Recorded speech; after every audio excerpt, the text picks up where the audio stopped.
So this is my E66 740 Li, it's a 2005 model, and the problem I'm having at the moment is there's no fuel getting into the engine, so foot on the brake, press the ignition button and she just chugs away. Start a motor, everything is working fine. There's just no fuel getting to the engine at all. So the first thing you have to diagnose with these cars is there is no fuel pump relay as you would normally expect. Its fuel pump itself is controlled by a module which is behind this driver B pillar here on the right side of the car, regardless of left or right hand drive. So to get at this module, if it needs replacing, you basically need to remove your cover here, which I already have done here, as you can see. So to get this cover off, basically you've got your vent here, which is normally just on the inside of the driver door. There's normally just a screw here for the vent. You can pull the vent out. There's two further screws, and then basically you see on the back of the pillar here you've got a pin here, up here, down here and down here, and basically you can just pull it out, a top and bottom, and the whole thing just comes free. So that gets that lower B pillar section off. Then the upper B pillar is much the same thing. It literally pulls down out of place. I don't recall there being any extra screws, but it does come out fairly easily. So the satellite module is in here. It controls the fuel pump and it's related to the safety system as well, so it controls the airbag modules as well. So to get the seatbelt lower section out here, you've got a large bolt. Undo this and you can pull this lower section of the seatbelt out like this, kind of up and out.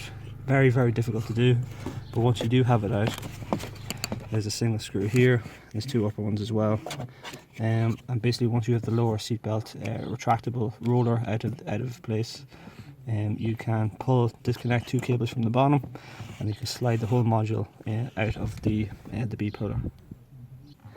So the only instance when you'd actually have to replace that module is if the likes of, say, BMW DIS software is determined there's an actual fault with the module, if you're getting safety or airbag errors on the dash, and your fuel pump isn't working in conjunction with those errors. But in my case, I wasn't getting that error, and I'm after checking here. This is where the fuel pump is located. The rear seat comes out, the rear seat cushion comes out very easily. You literally just pull up at the front, or sorry, at the side actually first, and the whole thing just pops out of place. I've got the individually rear adjustable seats, so in most people's cases it's just a single rear bench seat, and you literally just pull up here on this side and the right side as well, and then the whole bench seat comes out of place. This is where the fuel pump is located, on the right side of the vehicle. You've got these several different components here. So you have this rubber piece, you have this piece here which is normally bolted into place with four little bolts. I've since removed them. That just pops up out of place, and that reveals this screw cap, which there is a special tool for removing it, that gives access to the actual top of the pump and the top of the tank. You'll see there's little indentations all the way around. If you just get a screwdriver and whack it with a hammer anti-clockwise, the whole thing comes off pretty easily. It's not too difficult at all. But as you can see here, I've got this. This is the wire harness that goes to the pump.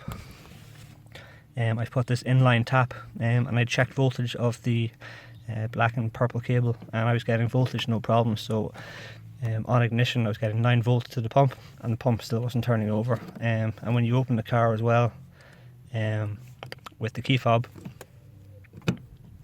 you can't hear the fuel pump priming. So the fuel pump normally primes on startup like that, purely to get air bubbles out of the fuel mixture. So and mine wasn't doing that. So a multimeter on here, and then the negative just onto a ground point like this bolt here produces 9 volts on startup. So I knew it wasn't the satellite module in the B pillar. So I have a replacement pump here. So this is the pump here.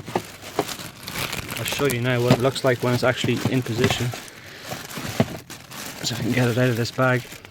But this is the top, it's green. The original layer is actually white, and there's an inbuilt filter in the bottom, as you can see. So to actually remove this, it's relatively straightforward.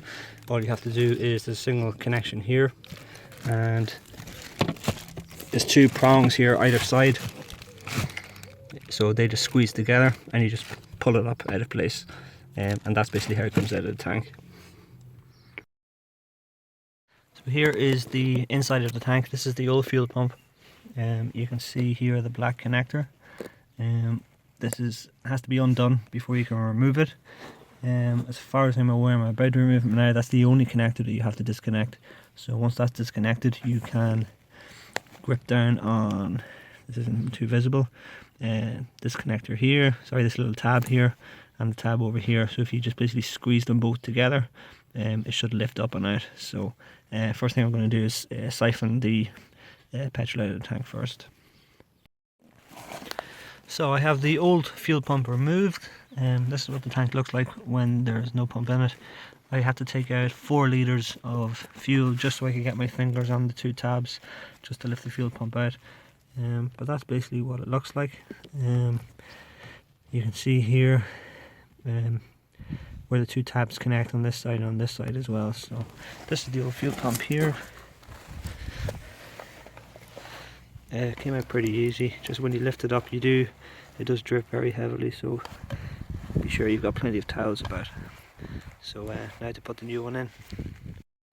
Okay, at long last I have the new pump in. It's not an easy task. There's a few things to note.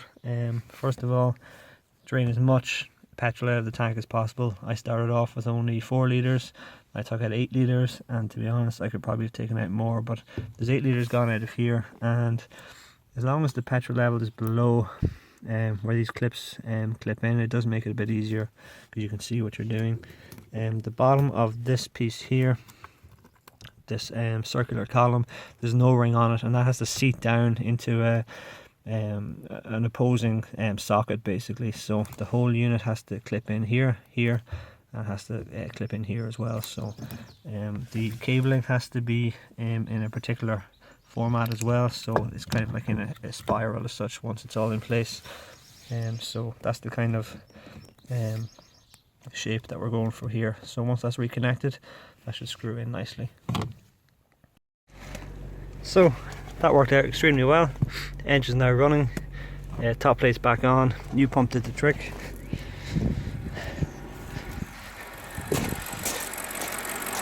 It's running perfectly.